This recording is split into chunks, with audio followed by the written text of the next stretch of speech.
नमस्कार साथियों, ज्योतिष की चर्चा में आप सभी के बीच हाजिर हूँ। इसी के साथ आप सभी से आग्रह करता हूँ, चैनल को सब्सक्राइब करें, लाइक करें और शेयर करें। आज की चर्चा का विषय है कर्क लग्न एवं कर्क राशि होने पर क्या प्रभाव होंगे। आज की चर्चा कर्क लग्न की होगी। कर्क लग्न बहुत ही श्रेष्ठ लग्न है। अगर कर्क लग्न का जातक है और राशि भी कर्क राशि है तो उनको ज़रूर इस एपिसोड को पूरा सुनना चाहिए। और अगर किसी का नहीं भी है, उनके घर में कोई संबंधी, यार, दोस्त कोई भी है तो उसको आप शेयर कर सकते हैं। आप सभी के सामने ये कर्क लग्न का चार्ट है। पहले भाव के अंदर 4 नंबर लिखा हुआ है।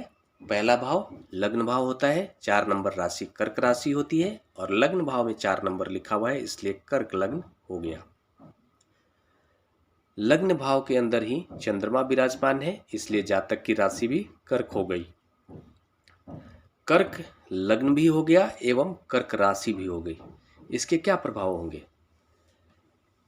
इसका सबसे बड़ा प्रभाव यह होगा कि जातक के मन के ऊपर चंद्रमा का पूरा नियंत्रण हो गया और जातक के व्यक्तित्व के ऊपर भी चंद्रमा का पूरा नियंत्रण हो गया।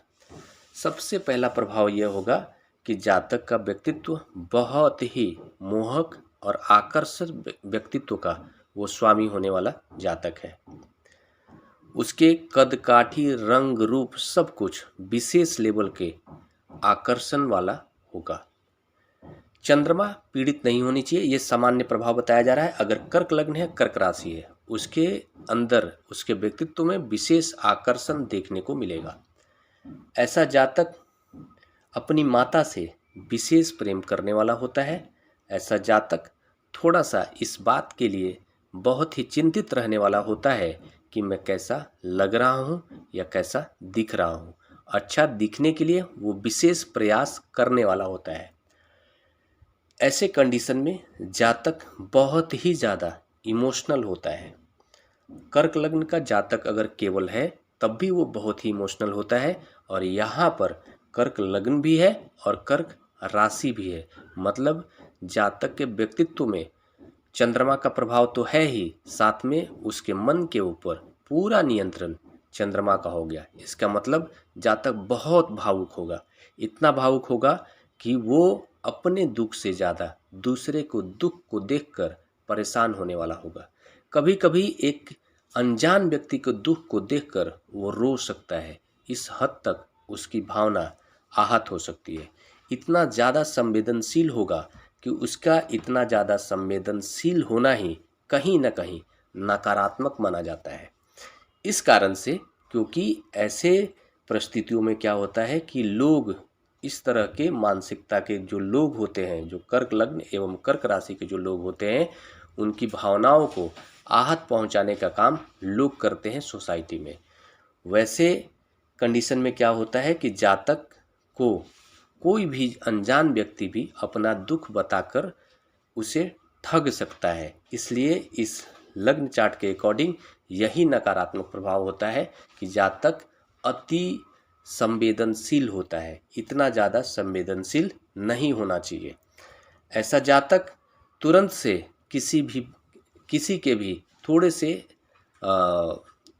स्ट्रांग वे में बात करने के तरीके से भी आहत हो जाएगा और बहुत ज़्यादा दुखी हो सकता है। इस लग्न चार्ट के अंदर हम ये देख रहे हैं कि चंद्रमा अपनी सप्तम दृष्टि से 7वें घर को देख रहे हैं और सप्तम भाव के अंदर 10 नंबर लिखा हुआ है, मकर राशि बन रही है जिसके स्वामी ग्रह शनि है। तो इसके अकॉर्डिंग हम यह भी मानते हैं कि जातक का संबंध कहीं ना कहीं स्पिरिचुअलिटी से जुड़ा हुआ हो सकता है। ऐसा जातक बहुत ही स्पिरिचुअल हो सकता है। अध्यात्म के क्षेत्र में कोई बड़ी उपलब्धि हासिल करने वाला भी हो सकता है। ऐसे कंडीशन में आप ये मान सकते हैं कि जातक अपने परिवार से विशेष प्रेम करने वाला होता है, अपने संतान से विशेष प्रेम करने वाला होता है। ऐसा जातक अपने परिवार में ही मिलजुल कर रहने वाला होता है और हमेशा ही हंस खेल कर जीवन व्यतीत करने में वो विश्वास करने वाला होता है। कुल मिला के आप ये मान सकते हैं कि जो कर्क लग्न के जातक होते हैं बहुत ही श्रेष्ठ लग्न के होते हैं। भगवान श्री राम भी कर्क लग्न के जातक थे और कर्क राशि भी थी उनकी। तो आप ये मान सकते हैं कि अगर कोई कर्क लग्न का है तो वो एक बहुत ही श्रेष्ठ जातक है। ऐसा जातक समाज के लिए, सोसाइटी के लिए बहुत ही फायदेमंद होता है। वो कभी भी स्वार्थी प्रवृत्ति का नहीं होता है। उसके लिए बहुत ही महत्वपूर्ण होता है कि मैं जो काम करने जा रहा हूँ उससे किसी की आत्मा आहत तो नहीं हो रही है, किसी का मन तो दुखी नहीं हो रहा है। वो हमेशा ही ऐसा जातक अपने खुद को नुकसान पहुंचाकर दूसरे को फायदा पहुंचाने वाला होता है। इस हद तक अच्छा और संवेदनशील होता है और ऐसा जातक समाज के प्रति बहुत ही जिम्मेदार होता है। वो मानता है कि इस दुनिया में जो भी जीव है सबको अपना अधिकार है जीने का और सबके अधिकार का संरक्षण करने वाला ऐसा जातक होता है। आप ये मान सकते हैं कि अगर कोई भी कर्क लग्न का है, कर्क राशि का है, तो उसको निगेटिव वे में आप बस इतना मान सकते हैं कि ऐसा जातक थोड़ा सा अति संवेदनशील होने के कारण मैनिपुलेट हो सकता है और उसके मन की स्थिति बहुत ही थोड़े नकारात्मक प्रभाव के कारण बहुत ज़्यादा आहत हो जाता है। इसलिए उसको थोड़ा सा मन पे नियंत्रण रखने की स्थिति की आवश्यकता है। और इस लग्न चार्ट के अकॉर्डिंग एक बहुत अच्छा बात यह हो जाता है कि अगर चंद्रमा के ऊपर कहीं से भी कोई क्रूर प्लैनेट देख दे, उसकी दृष्टि पड़ जाए, तो वो दृष्टि पड़ना निगेटिव ना होकर के पॉजिटिव हो जाता है, क्योंकि उसकी जो इतनी अति संवेदनशीलता है उसको नियंत्रित करने का काम कहीं ना कहीं करेगा। वो क्रूड प्लैनेट के रूप में, आप उग्र प्लैनेट के रूप में, जैसे सूर्य हो गए, मंगल हो गए, या फिर इवन शनि भी, शनि का थोड़ा सा दृष्टि को और ज़्यादा नकारात्मक वे में हम लोग देख सकते हैं कि अगर शनि की दृष्टि पड़ेगी तो थोड़े से उसके जो बोलने के जो तरीके हैं उसमें थोड़ा सा बहुत ज़्यादा चेंजेस देखने को मिल सकता है। वो दूसरे को भी आहत कर सकता है।